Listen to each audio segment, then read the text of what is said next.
the Bible study. And so that got that little bit, but because sometimes something be said that maybe no harm, nothing, no harm, it doesn't hurt anybody, but you just don't want things repeated. But he taught me that.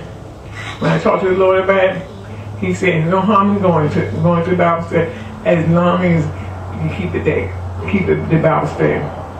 Because I was going somewhere else, and somebody had invited me. So the one thing about God, when He tells you something, you know how to go to everybody else. When He tells you something, we can take that to the bank. Search me, O God, and know my heart. Try me and know my anxieties or words, and see if there's any wicked in me, and lead me in the way everlasting. Psalm 139, 23 and 24. All the days of the despondent and afflicted are made evil by anxious thoughts and forebodings. Forebodings is whenever you used to suffer things, kind of bad things happen. Foreboding is always, this is what foreboding is. Always thinking like something might happen. Your mind, you're scared to be happy, something might happen. You're always thinking there's something on edge all the time, like something gonna happen. I can't let myself be too happy because something gonna happen. Phone ring, think somebody gonna be in trouble. I know about this because when my oldest son first started getting in trouble with the law, I used to think that. And when we would be out the home, maybe not at my house, but be home in Brooksville, if the phone would ring out to think about something about him. If he called somebody and said family sometime now, I want to know what he wanted. It's something, is he in trouble? But really, the Lord is constantly dealing with me, letting me know that not, have those kinds of thoughts. They call forebodings, being anxious and worried. Anxious meaning worried about something gonna happen. Being always on the edge, it makes you nervous, and it can make a person sick. And they always, but the Lord let me know I can be happy, and if sometimes if things do happen sometimes, that's just life. But give it to Him. It's in His hands. Worrying about anything is not going to make it better. You have to give it in the hands of God, and leave it there, and go back picking it up. So, but I have a glad heart and continually feast regardless of some circumstances. That's a good way to be. Proverbs 15:15. Have a glad heart regardless of circumstances. Okay, I'm almost done. Okay, my worry and being anxious must be amplified. My worry and being anxious will not add one little measure cubit to my stature of the span of my life. It's Matthew 6:27. Really, what I was just saying for me, worrying is not going to make it better. So this is what they're saying. By worrying, we're not going to get in trouble. But it says, will not add one unit of measure to my stature, not to the span of my life. It's not going to make me live longer. In other words, it won't do any good. It's not going to make anything better. The only thing that's going to help us is to cast all our cares, like 1 Peter 5:7 said to do. Cast all our cares on the Lord, for He cares for us. And all worrying does is can cause ulcerated stomach. I had a friend a long time ago that developed the ulcer in her stomach, and she's in great pain because it makes you swell up. It makes you swell, her stomach swell up and be very hard. Just be in a lot of pain, real painful. It was worried. The man said this week, I think he's Japanese, and he was teaching me about that.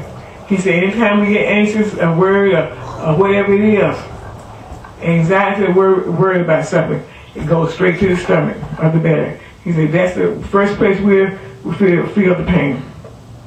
And this is just a medical fact. And spiritually. So, see, I will not worry or be anxious about tomorrow, for tomorrow will have worries and anxieties of its own. Sufficient for each day is its own trouble. Matthew 6:34. What they're saying is, don't worry, we are not having worries about tomorrow. But in other words, some people worry about tomorrow haven't even gotten here. And there's no phrase like we worry about that we'll worry about that when it happens or when we get there. When tomorrow, next year comes, we worry about that. Some people worry about next year before we even get here. What are we going to do about next year? We're going to think about this year. And then this year we give that to God next year too. Don't worry about previously. That's pre-word. Worry about something before it even happens. And it says each day is sufficient for each day is its own trouble. So you won't worry about that. If trouble happens, give it to God. Don't worry about something before it happens. Well, what if some trouble happens? What if this happens? What if that happens? So all that's forebodings, again, forebodings. What if? Some people can have a happy thought, but what if it don't happen? We want to turn that around and say, well, what if it does? Instead of saying, well, what if it doesn't? What if it does? That's having a positive thoughts about things. See, I will not let the words of this life, the deceitfulness of wealth, and the desires of other things come in and choke the word, making it unfruitful. Mark 4:19. Worry and fear, it's all relative or related. So Mark said, I will not have words of this life. And because of the deceitfulness of wealth, people have some people have a lot of money, wealthy and very wealthy, and desires of other things, and they always want something else. You can choke the word. So when you hear the word, having that kind of man chokes it, making it unfruitful. Some people can sit up in church and think about the money they want to make, and something they want to buy, something they want to get. They don't know what the priest's talking about, because this all choked the word out of them now. Because their mind was even on that. Somebody came around to my house one day, not too long ago, and they asked me a question. I answered the question. But I can look at them and I can tell when you concentrate on the answer.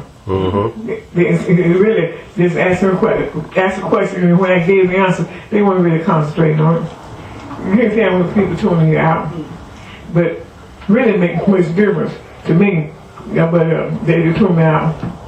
But I did answer the question on the answer. Philippians 4:6 and 7. I'm not anxious about anything. God said, don't be anxious about anything. A word, anxious mean word. But in everything by prayer and petition, with thanksgiving, I present my request to God. With everything, God does not want us to be worried about anything. Anytime we feel a spirit word come on us, we need to pray. And Lord, now you know this old man, and you told me not to be anxious about anything, but give it all to you. So that's what I'm doing. Whatever things that's in our heart, say to Him. Send our petitions up with thanksgiving. Make sure we thank Him after we get to praying. Don't wait to see it. Thank Him ahead of time. Now, God, I thank you for taking this, whatever it is. It was on our mind, just pressing us down. So I present my request to God. That's what He wants us to do. And He frees us up. When we get through talking, when we talk right, we're going to be free. The rest of the day, we'll be free. The rest of the week, days too. And the peace of God, we have peace, which transcends all understanding. God's my heart and my mind in Christ Jesus. Philippians 4, 6, or 7. One time, this person had invited my husband